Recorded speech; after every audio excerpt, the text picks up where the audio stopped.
Good morning, ladies and gentlemen, and welcome to the Hardwood Nation podcast with your boy, C.O. Anthony, and my main man, Bryce Ward. Bryce, What's up? the Boston Celtics won the 2024 NBA championship, their first championship since the 2008 NBA season. What are some very quick thoughts on the Boston Celtics winning this championship? Um,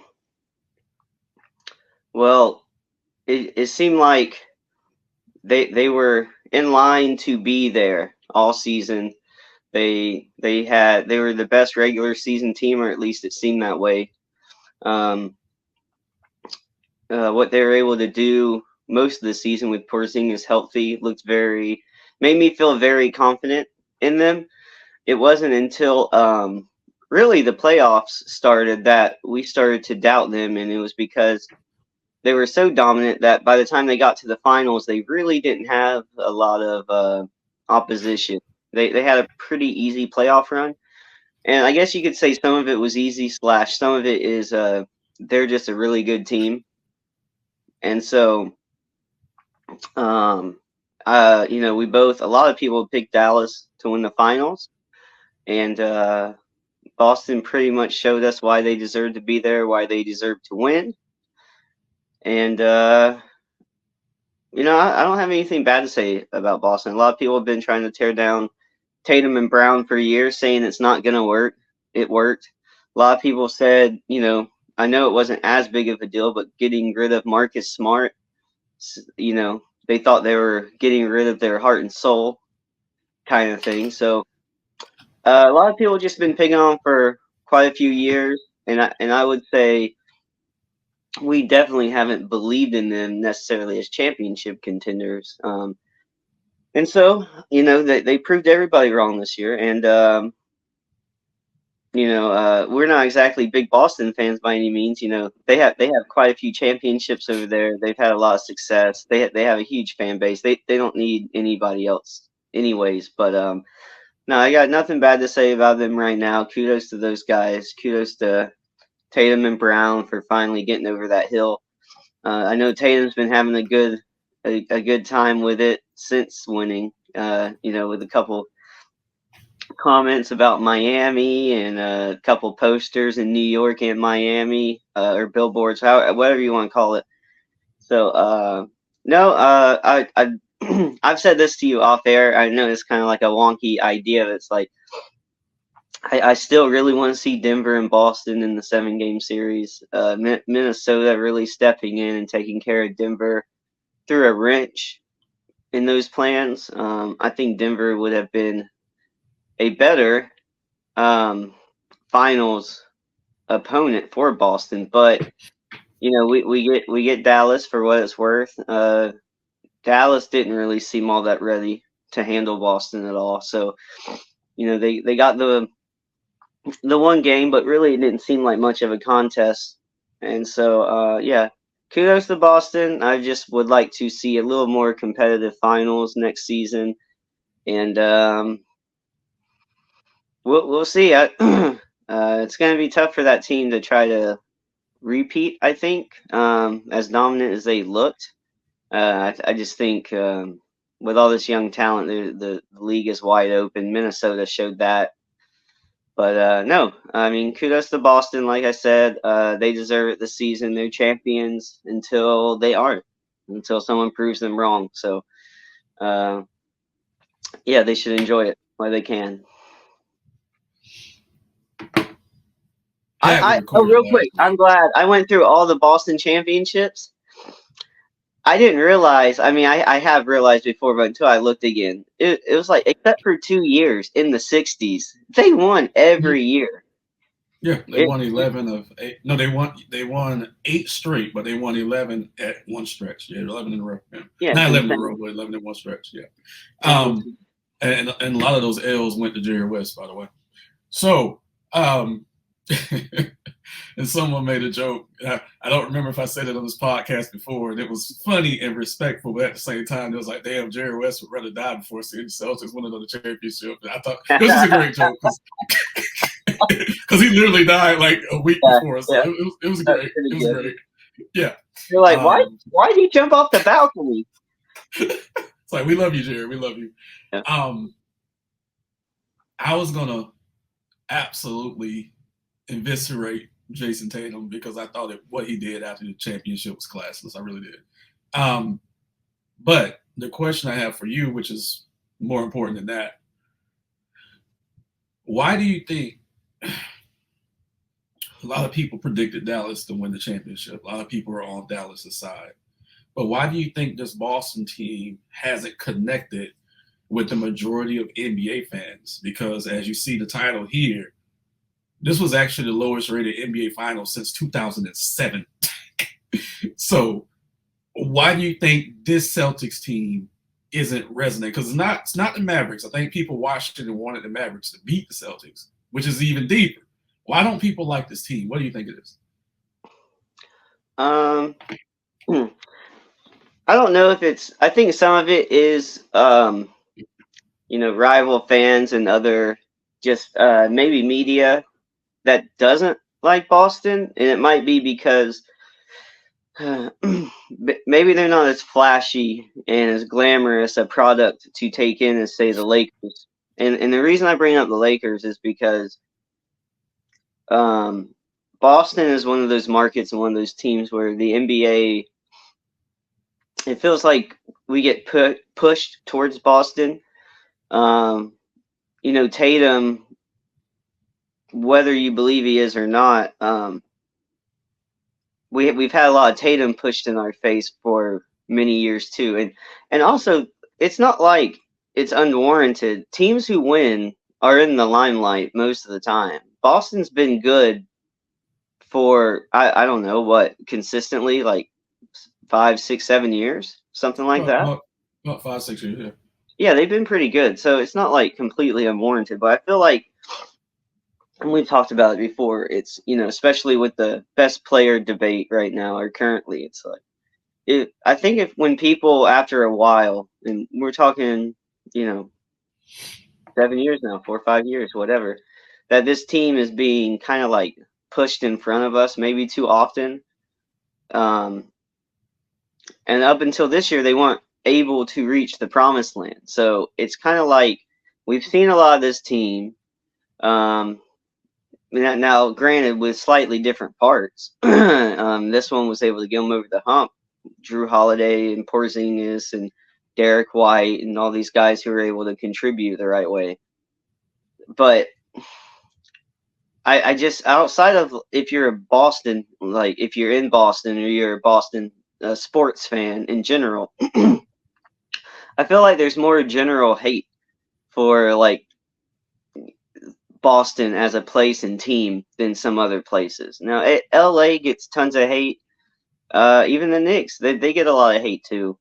But I feel like they have more upside in terms of people trying to root for them or being enticed to watch because of them. So, like to me, the New York Knicks series that they had, they were more exciting and had more hype around them than the Boston series. Mm-hmm. And I mean, even up to the finals, it just felt like the general interest wasn't there as much. It was more like um, the interest was more on Dallas's side and seeing if Dallas could could beat Boston. But with that being said, too, Dallas isn't any kind of sizable market. I mean, it's okay, but they didn't have any of their out outside of Boston. It's like they had lost all their real prime time teams in the West. So it like I said the whole time, it felt like a weird playoffs. There's something to be argued about what teams make it because if the viewership is low, I don't think it's necessarily one team's fault or the other. It could be the idea of what the matchup could be like. You know, No, no, no, no, no, no, no. it's been one Because of the Boston, strangest playoffs. I know what you're trying to say. It's like I just don't no, know if it's Boston's all a on big market team. Boston or if it's No, also on Dallas because the interest just wasn't there. no, Boston is the bigger market team. So if there's a Yeah. dip in the ratings, of course, the bigger market team affects that more. So if you use last year as an example, we had two teams in the finals that no one gave a fuck about, and the ratings were better than this. We had Denver, who no one cared about, and then we had fucking Miami, who was the 8th seed, and the ratings were better than this. True. So no, it's and if the roles were reversed as far as market size, we would have a different conversation. Like, okay, what's going on with Dallas? Why people don't like Well, Dallas? then could we argue, is it a saturation of product? Because if the in-season tournament viewership is high, and then the NBA did well with that, but we're seeing a dip in the finals. What is it? Is it just people getting bored for a second? Because I'll say this too, and I know I know the prospects in college, men's college, weren't as good this year, but all the attention has been on women's basketball for the first time. It's been on Angel Reese, Caitlin Clark from college Right. now to the NBA. Do you think there's a spreading thin of the general basketball fan, or even hardcore fan, that to where their attention is being spread more across different leagues and different forms? So instead of just NBA and college, like the hype, the fun story has been for many months. Caitlin Clark, Angel Reese, and the WNBA now. Do you think it finally, kind of like, since they're doing so well, that it takes away from the NBA in a sense, and maybe not forever? I'm not saying forever. I'm just saying that's where the excitement is at this moment. So I feel like that's where the eyes have been. It just seemed like the hype was lower for just general male or men's basketball this year from college and now to what feels like the finals. Now all the eyes are on the WNBA. So I just wonder if that's also a thing. Something different. Something's something changed because the second Mhm. half of the season there was. I'm not gonna say it was boring, but the second half of the season it was different. Hell, our views dropped too significantly. So it's just like interest did get pulled away. Generally, when that happens, it comes back in the finals. So people will miss every fucking round of playoffs, but they'll come back and watch the finals. So that's the part that's a little different this time. Um, I don't know. And Boston, this team not connecting with the fans is part of it because traditionally Boston brings in ratings. New York brings in ratings. Like, dude, New York was lit during that Indiana Pacers series in the conference finals. They were lit. Um, You think it has so anything to do with the games not being close? Like none of the games even seemed exciting in the finals. could be that, but that's when the NBA used their shenanigans, but they didn't this time because they wanted Boston to win anyway. So they used their shenanigans this time to try to get it, try to get it close. We're I don't making know. a case for the NBA shenanigans? Yeah, absolutely. It just feels like this team specifically because so many people picked Dallas to win this series. It just seemed like outside of the media pundits on television, but basketball fans, street level fans, everybody was fucking with Dallas in this series. And that could be the strength of Luka, the strength of Kyrie. People just fuck with them more than they fuck with Tatum and Brown, which more people fuck with Brown than Tatum, which we have found out. Okay, and rightfully so. Um, and it could be some of what you said. Boston's been pushed down our throats so much, and specifically Jason Tatum's been pushed down our throats so much, which is not necessarily that part's not his fault. But I just Right. think a lot of people don't. I just think a lot of people don't fuck with this team. They just don't fuck with this team. Here's a little There's a chance. hypothetical. Do you think the viewership would have been higher if Boston had to go through New York? Well, that would have been the conference finals, and yeah, Yeah. No, I mean, having to beat New York to get to the finals. Do you think it would have bumped up the finals viewership? no, I think the conference finals viewership would have probably been the highest though. Mm-hmm. But I don't think it would have bumped up ratings in the conference finals. No, I'm sorry, in the NBA finals. No, and like I say, it was just odd. It was since 2007. Like that's odd. We can even use the Magic as an outlier, but the Magic were playing the Lakers, so the Lakers probably, with their market, bumped that series up a little bit. But we've had some Right. stinkers since this one. We've had some stinkers since Mm-hmm. the 2007 season was the LeBron James San Antonio Spurs season where the Spurs just really just ass wiped LeBron James, in his first time with Cleveland going to the finals. So it's just like that's This bad. this scares me. The NBA is going to be like, see, look what happened, and next year we're getting Nick Lakers. Well, if they get Boston Lakers is always big time money. So if they get Yeah. Boston Lakers next year and their ratings suck, then it's time to hit the panic button. So moving right along. And they just signed that new TV deal. It just hasn't taken effect. It kicks in next year. Well, yeah, 2026. I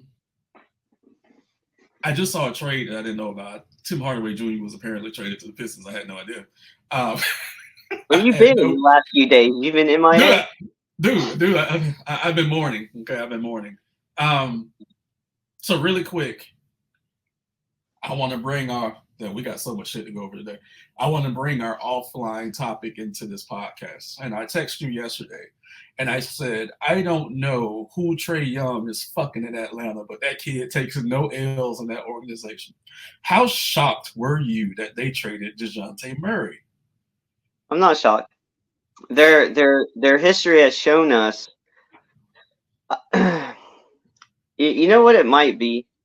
It might be like a circus act where what if you thought about Atlanta basketball in the last 20 years? What do you associate with Atlanta basketball? In the Not last 20 winning. years? Nothing. Yeah, I'm just trying to spread it out. I was like 30 years. Give me what's your association in the modern NBA with Atlanta basketball? In 30 years? Yeah, let's go farther. Let's go. I don't care. My whole life. Yeah. Dream Team 3, 96 Olympics in Atlanta. Right. And that's not even with the Hawk, or that's not even with, okay, so I feel like where other teams have been able to get rid of the star cancer, they've been able to, but it took a long time. Mm-hmm. Atlanta's no different. I think Trae Young to them might be like the only thing that puts ass in the seats. If you got a guy who can go out there and talk shit and keep you around 500, but he's going to drop 30 and he's going to do it in a flashy way, you have non-winning Steph Curry. That's what you have. I'm saying in terms of if you watch a guy play offense, he's exciting, right? But it doesn't translate. It hasn't translated. It hasn't translated to good relationships, except maybe with the front office because he's still there. I'm just saying it has to be the idea of like you keeping the circus act in town where you're just keeping the fans entertained, but not with like substantial wins. Mm-hmm. So it's like maybe until they really feel like they have a plan and know how to win games without Trae Young, I don't think they're convinced they had that. And so unless they have a better option, and we don't know what the trade packages could be like for Trae Young, we just know that he might be a draw for them. So outside of can we really win games, we don't know. Can DeJounte Murray lead a team with other pieces that we trade Trae Young for? We don't know. We have a good idea, but we don't know for sure. Does Trae Young get people in the building? Yeah. I don't know. Because I'm trying to understand it myself. You know what I mean? Like, it's been so long, and they haven't won anything, but they keep they keep going back to Trae Young, and that being who they rely on. So, I just, I don't know. More of the same. I would be disappointed if I was Atlanta fans, just because it seems like you keep running. You have like Trae Young leading you in circles. You have this front office leading you in circles. So, it sucks for them, in my opinion. Yeah, and they have new. I see your face there. They have new management. Like it's a new ownership team. They got a new fucking Landry Fields, who used to play for the New York Knicks, as their goddamn general manager. And we're still doing this. This dude has gone through 3 coaches. He's gone through 2 All-Star plays. Usually you have to make a deep playoff run or win a championship to get this kind of control. Like, but no. This is a great quote. That's why I put it up, because that was a fantastic quote. I love it. I absolutely love that. This is LeBron James level team transformation. Like, I can't explain it. Even I even Kevin yeah, Durant, even Kevin yeah, Durant, but he's got a championship. He's got an yeah, MVP. yeah. He has some clout, not amongst us, but in terms of what he's done in the NBA, Trey Young's got nothing. Nothing but the little wiry hair. That's it. He's not even Um, making first all like he's not even making the All NBA teams. I mean, right. there's something off. There's something off. Atlanta's Wh- all in though. Whoever the owner is, watch your daughter, man. So y'all fucking somebody in that organization, bro. Uh, Hardwood Nation podcast. We keep it real and we keep it raw. um, so the only story that people cared about in the NBA draft this past week was if Bronny James was going to be drafted. So I am very, very, very concrete in my beliefs on this, and I know some people, we don't give a shit. Dad's doing great for his son. What are your before I get into this? What are your thoughts on Bronny getting drafted? And really quick, I don't have a problem with Bronny getting to the NBA. My issue is him being drafted and the way he got drafted. But what are your thoughts on that? I'm in between what I've seen most people's online takes, which to me Mhm. are always going to be more on the extreme end. So, from LeBron James's angle, I don't think he did anything wrong. I think he was being a good father, and if yeah, I think any dad would do most of those things that he's done to try to get his son in the league.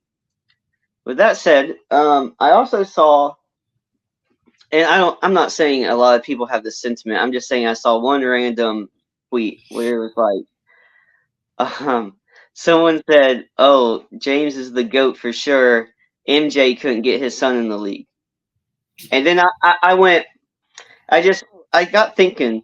I was like, well, first off, we shouldn't make it about that at all. We're talking about a young man getting drafted. It's cool Right. that his father he gets to play with his father. I know they manipulated the situation in terms of making it happen. That's fine. Greatly. But Greatly. let's not especially going to the Lakers. And you know because they said they had the agent out there making calls saying like don't draft him. Mm-hmm. If you draft him, he's Mm-hmm. gone. And that's Mm-hmm. assuming whether or not even any other teams were going to draft him. But Good I guess point. if you really want him in the late in LA, you make that statement. Either way, the thing about adding MJ into this just seems so clickbaity because MJ doesn't for everything that we know about him and his family and his kids. MJ is not that guy. Also, LeBron James is still in the league. Yeah. MJ was not in the league. It He wasn't. wasn't No. carrying that kind of influence amongst the league like he was when he was playing. So we're talking about totally different situations. Also, it'd be hard for me, even for his own sons, to me picture MJ making a call, being like, "Get my son in the NBA." Over, is my son good enough to be in the NBA? If he is, let's find out.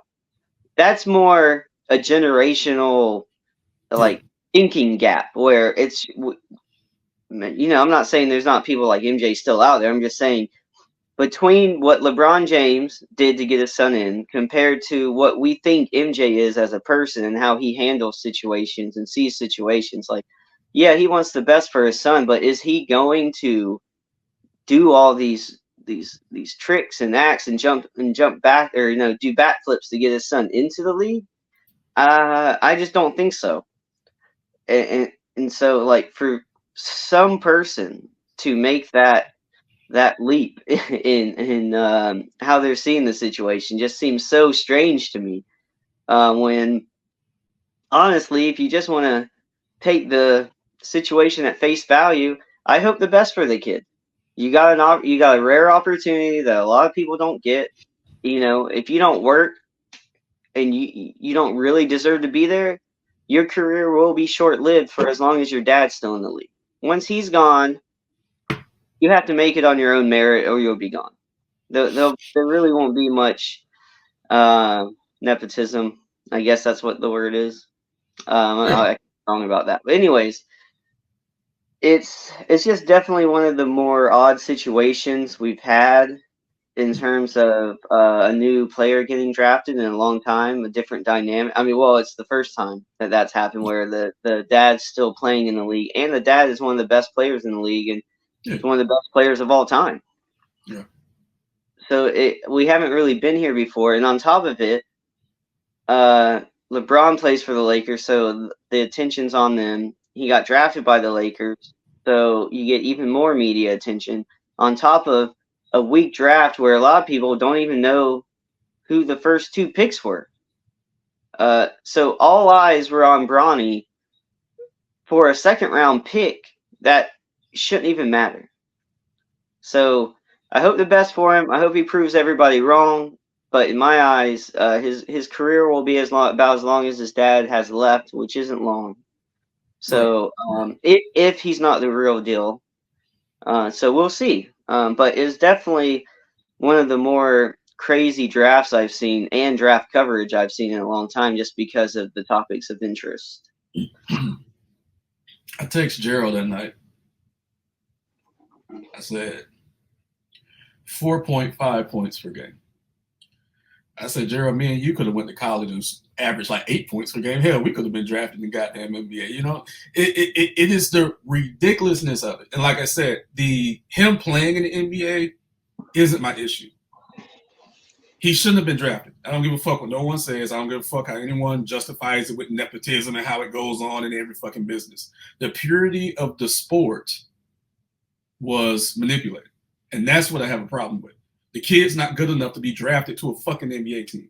Now, had he come on the team as a walk-on, which he could have done, had he not be drafted, the Lakers could have signed him to a 2-way contract. He goes to the G League and proves his worth there. But now you also manipulated the salary cap because you're going to give him a bigger contract because he was drafted versus being a walk-on. So it's levels to this. Which he could still end up in the G League. He could, but his salary is still going to be higher because he got drafted versus being a walk-on. Also, he's the son of LeBron James. LeBron James could have wrote him a check for his NBA salary that he's going to get now. Either way. So even people are saying, well, he said his kid would be a multimillionaire. His kid was going to be that any goddamn way. That's just the type of person LeBron James is. So all these bullshit excuses for what they did to get this kid drafted to the Lakers, I don't want to hear it. And this ain't no shot at you. This is a shot at all the other idiots. Well, out. there's no excuse. We know what happened. The dad got his son a job. But he could have got it anyway. He could have got it anyway. That's what I'm saying. He could have easily walked onto that team, not be drafted, signed a 2-way contract. He still would have been on the team anyway. But by virtue of him being drafted, now he gets a higher salary, and he's taking money from someone else who needed some. He's taking money from someone else who needs it more than him. Okay? None of this is Bronny's fault.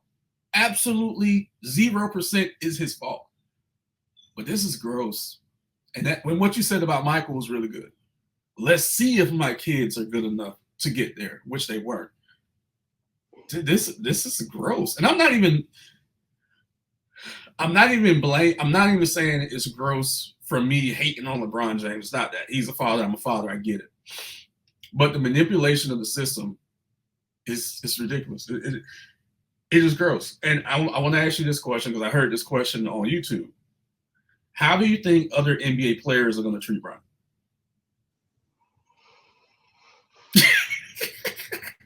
Just think about how they treated Lonzo. It depends how much they respect LeBron. Okay. Because also they're on the same team. It's not like Bronny's on some random team, and when they're in Detroit one night, and people start picking on Bronny or something, and his dad's not there. A funny aspect of this is if you start giving Bronny shit, his dad's sitting right there. You know what I mean? It's like if other players start disrespecting Bronny like openly, they basically be doing it to LeBron, which they don't do either. Not really. Some do. A few guys do. Yeah. A few. Some do, yeah. But most of the league fucks with LeBron. So they're not going to do anything. Uh, I've been seeing funny memes where it's been LeBron upset at Bronny. Like they're riding in the car home, and he's looking at him. He's like, "So you went 2 for 15, huh? Huh? But LeBron won't do that. See, that's Michael. Michael would do that. Yeah." LeBron would do that.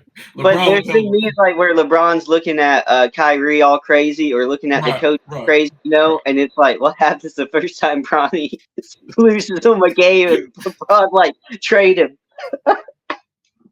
I couldn't believe it, and like everyone in my circle couldn't believe it because we were just like, there's no way they're gonna do it this way. They don't I have knew it to. was gonna happen when LeBron said what he said 2, 3 years ago.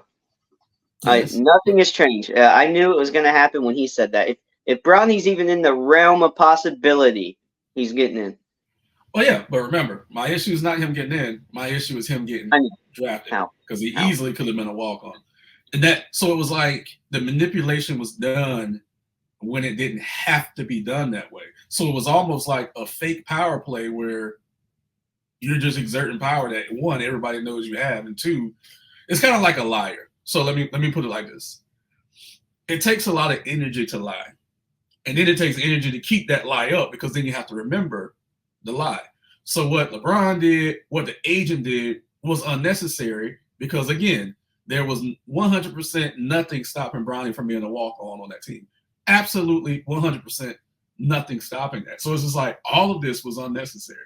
And so it just points the picture of okay, the why has to be the contract because that's the only thing that makes sense. But even with that, like I said, LeBron can cut the kid a fucking check for that. So it's just like it was gross. It was unnecessary. I hate it for Bronny because he's going to have a lot of pressure on him. Yeah, And it's not people, his fault. people, it's not his fault. And people have like, well, Giannis got his brother in the league. Well, his brother is still, if you look at him, his brother's a 6'9" beast. Can he play basketball? No, but he can pretend to be a basketball player. The People clown dude's on him jacked. too. People But clown that's what I'm on him. saying.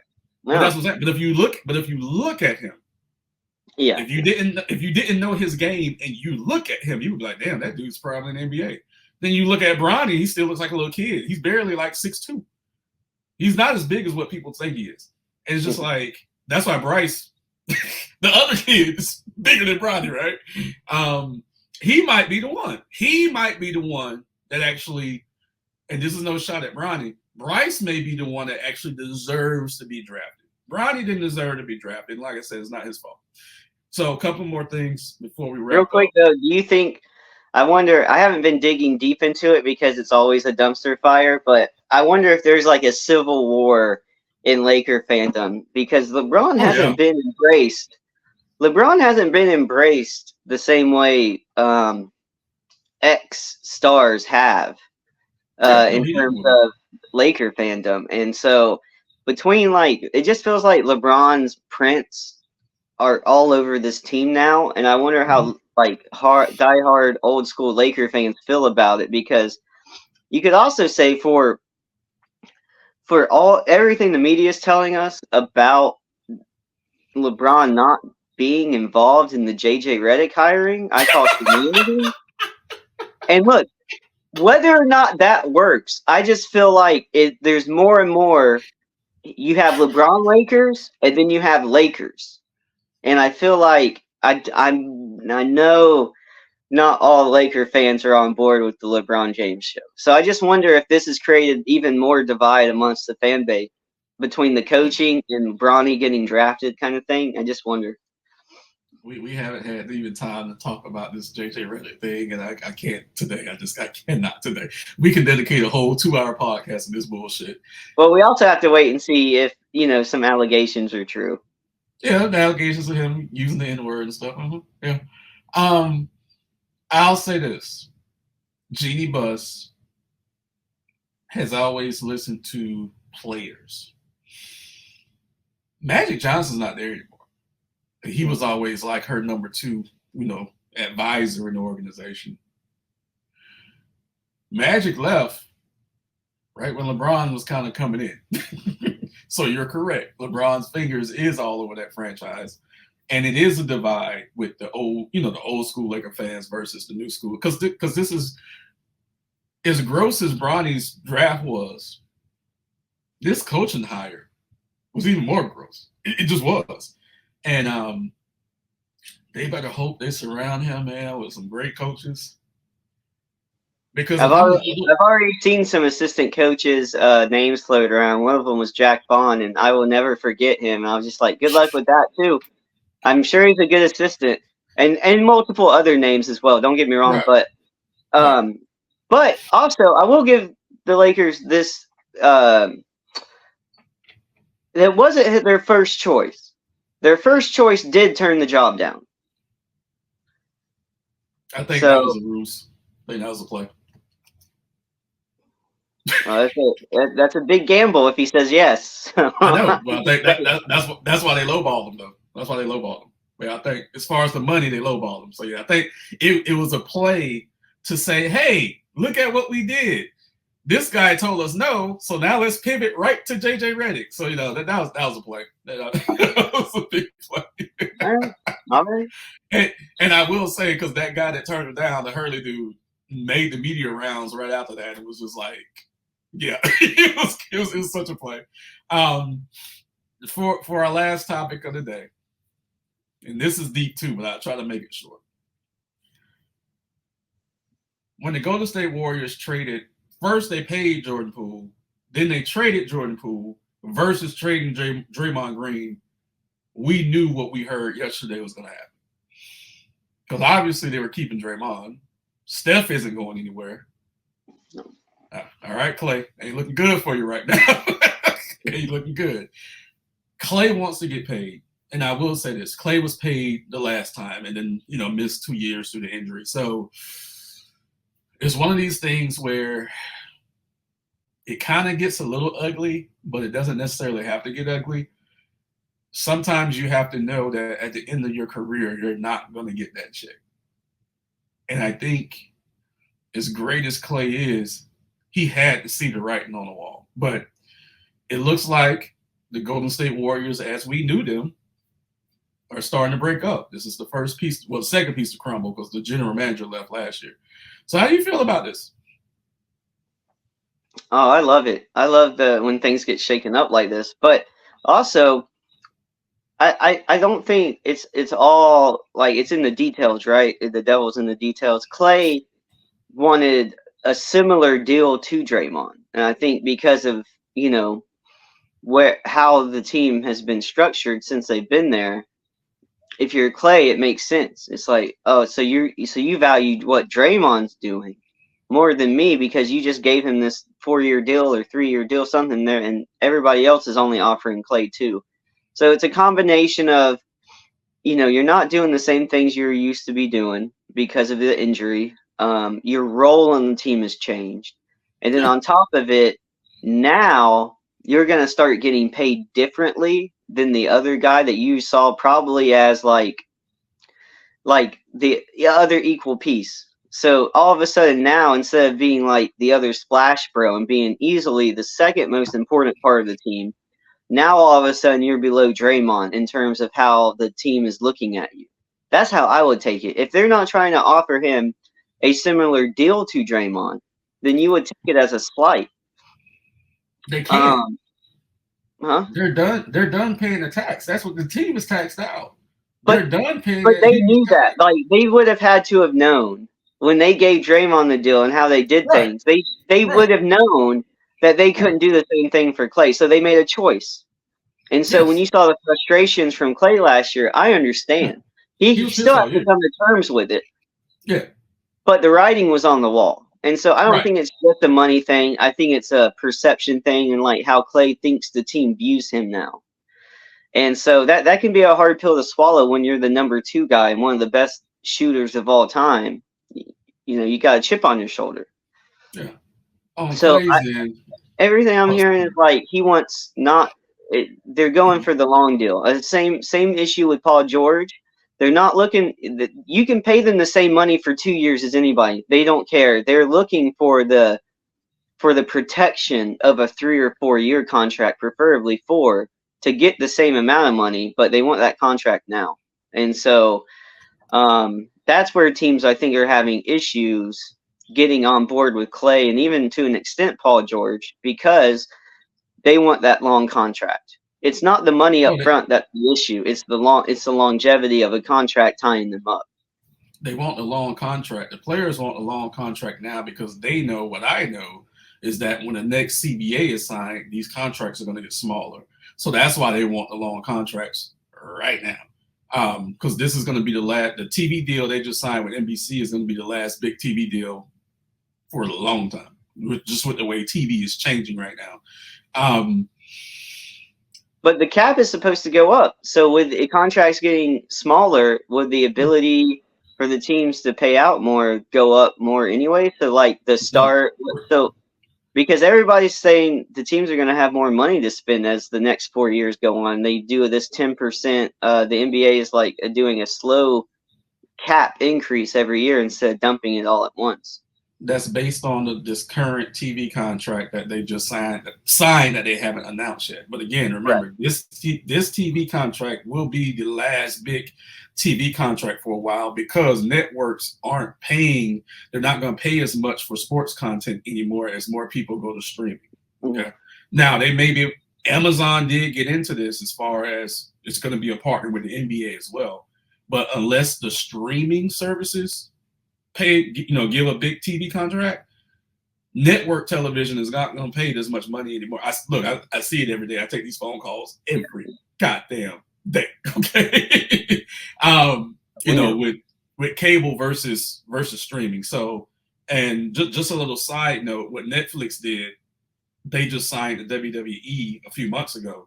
So where that's going to be on Netflix almost exclusively starting in 2025. So that's where we're going to see Netflix, Amazon come into it, but they don't even have as much money as the traditional networks did. So I think after this little 4 or 5 year period, the contracts are going to be pulled back just a little bit. So I think that's why people are looking at the longer deals now versus the shorter deals that they were looking at. So they kind of future thinking it here. But with Clay, as far as his feelings, it sucks, but he's had the whole year to deal with this. And it sucks as far as Golden State, as far as the money, because they love him. It's not a matter of them not loving him, but you're right. They did make a choice. They had to make a choice. They can't keep paying this third level tax number that they've been paying forever. You can't sustain that. And then the team declined. If the team was still winning championships, they probably would have said, okay, we could do it one more time. You can't get bounced in the play-in and then be that high of a tax team. Yeah, I get it. Right. So, it wasn't anything personal with Clay. And then also, Clay has to look in the mirror, too, and see how he impacts games. His numbers were down a little bit. He was benched this year. But he has to look into the mirror himself. He's older. He had 2 bad knee injuries. What can you contribute to say, hey, I want this certain amount? Get it. You already got your big contract, though. When I was a kid, and I'll wrap it up with this. When I was a kid, NBA players got one big contract. They had their rookie contracts, which used to be 4 years. Then they had their big contract. And then after that, it was a vet minimum contracts. But now, because the kids are coming in younger, and then the salary cap did go up, they're getting 2 to 3 big contracts. It's like, what the fuck is this? It's different. But I like Clay. I know you like Clay. Clay could help a team off the bench. He could help the Magic. He could help Miami. Like Golden State, I like Clay for the right deal for my team, of course. Right. Absolutely. So we are going to wrap it up with this week's episode of the Hardwood Nation podcast. Please like, subscribe, and share our content. Drop comments below. Tell us that you love us. Tell us that you hate us. We respond to everything. Everyone stay safe, and we are out. I know it ain't happening. Paul George, come to Orlando.